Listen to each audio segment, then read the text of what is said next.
Now, Finance Minister Nhlanhla Nene has told the inquiry into state capture that he believes that the new position that he was told he would occupy at the BRICS Bank's African Regional Center, offered by the former President Jacob Zuma, was in fact a fabrication. Nene says Zuma had no authority to appoint someone into that position. Today he gave testimony to the Commission into State Capture about that development in 2015 and others which led to him being fired from his ministerial position. He told the Commission that he was dismissed after he refused to sign the nuclear deal and, of course, his objections to the running of the national carrier SAA.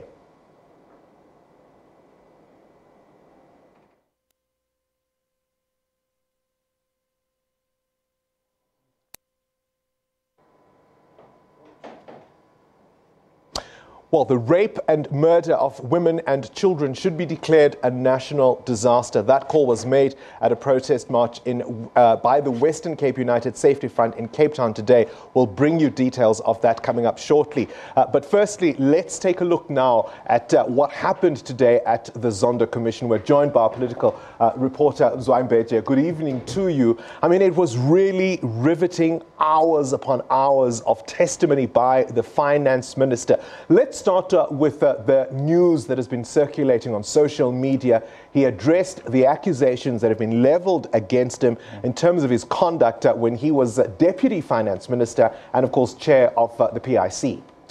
I mean, as he started, you know, the legal rep did indicate that there's been this news all over the show, but nothing in detail.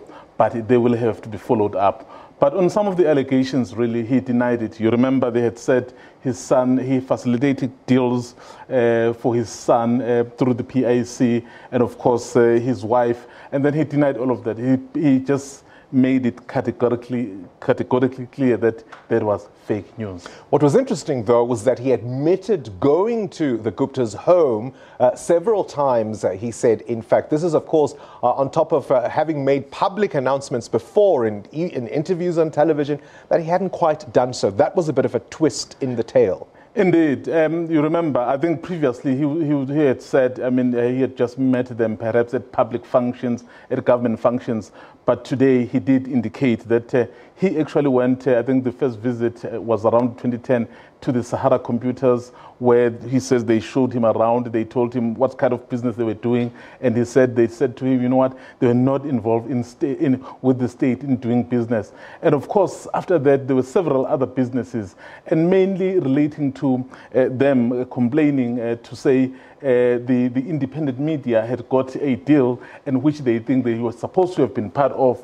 but then somehow they were excluded. So they called him to say, so what is happening? But he said he made it clear to say, you know, so if you want to do anything, you have to go to the PIC and follow the proper processes. Basically, what he was saying is that he was giving the context to say, I mean, yes, he did meet the Guptas like many other politicians, as you would know, that they met the Guptas, but of course, setting that particular context. Yeah, it was quite very interesting, Bongan. Well, of course, he was underscoring the point that they were also on the president's advisory panel. He had met them with the president. Yeah. So in his position as the finance minister, he was trying to paint the scenario that there was nothing untoward in his engagements with them. But then it got really, really dramatic as he started to paint the pressure, the enormous pressure he was under to ink the nuclear deal.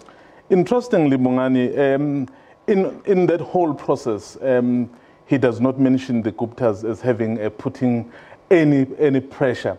He actually talks about some of his own colleagues because he's basically saying, in fact, referring to his removal, that the issue of the nuclear deal was the main issue, really, and where he found himself under extreme pressure, despite him warning that this was unaffordable, because if he looked at what sort of cost it would get the country into, and then, but he felt, well, he had no support. So it was quite interesting, I mean, to listen to that testimony, and of course, going on to the SAA, saying the running battles he had with the chairperson then. So also were all those issues that really led to him being fired. And of course, the promise by former President Zuma to get him that job, really saying it was a bold-faced lie. It wasn't his position to be able to appoint anyone to that job. He was actually basically saying, you know, there is someone appointed in that position now. And guess who appointed in that position?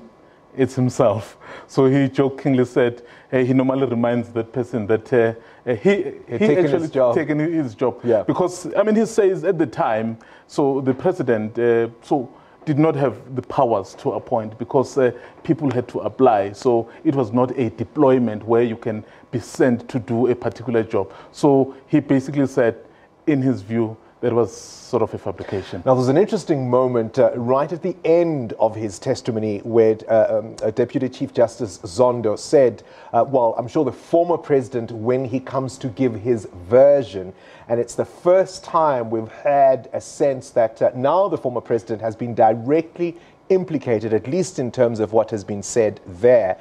And you get a sense that it's just a matter of time now. You remember when I think Mr. Jonas and I think Fikimento gave their testimonies. So they mentioned something to do with the president, but not really directly. Yeah, he was in the room, yeah, he introduced people, he made phone calls. Absolutely. And the judge there said, you know what, he would actually, because he was expecting perhaps the president to apply to... the former president. Yes, the former president to apply to cross-examine those people. But they didn't. And then he said maybe he would need to send his version.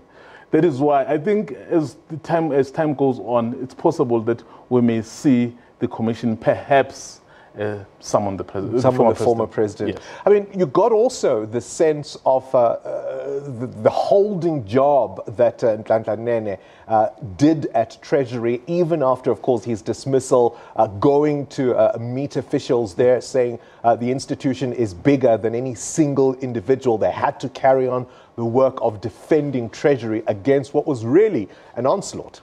Absolutely. Remember that at some point, you and I come and go, but the institutions remain. So at the moment, you can be very important in the driving of certain projects through that institution. But if whatever happens destroys the institution, then you are killing the future of the country, basically. So what he was underscoring is that despite that he felt he was removed in the manner in which he was, but the institution had to remain strong and had to continue executing the mandate that the Constitution requires of it. Very clear sense there from the Finance Minister that the country may have dodged a bullet, particularly when it comes to that nuclear build program. We'll have to leave it there. Mzwandile Mbeje, our political reporter, covering the Zondo Commission there today for us.